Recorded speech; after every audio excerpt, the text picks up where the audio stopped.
All right, so we are here gathered together to talk about bondo. And everyone knows the etymology of the word, other apart from auto-body filler? No.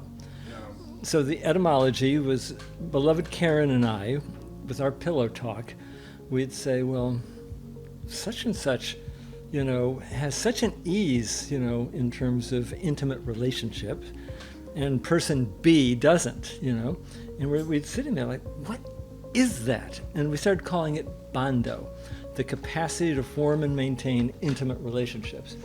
And so this was a topic of conversation and inquiry, never expecting that I would be on the receiving end of this question. That waking up one day being in a bondo vacuum, okay?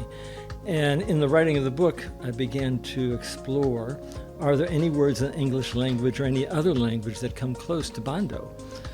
And the words that we know of, there is eros, and so Plato used that word, which is, we think of it as erotic, but has other meanings in terms of your spiritual quest, this life force is eros.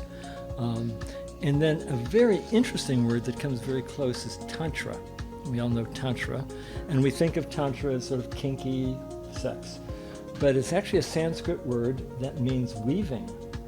So, but still, that is not the same as the capacity to form and maintain intimate relationships. Not going to work.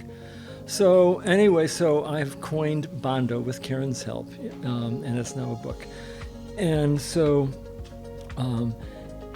and because I also woke up one morning without bondo, and the image that came to me, because I was a space nerd when I was a child, and Commander Ed White, who was in the Gemini spacecraft with the first spacewalk, American spacewalk. And so he's out there with this golden umbilical that has got his oxygen, his pressure, his telemetry, all that stuff.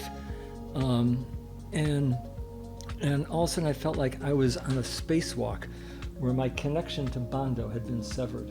And it sounds metaphoric, but that was actually my experience. So that is the etymology of bondo.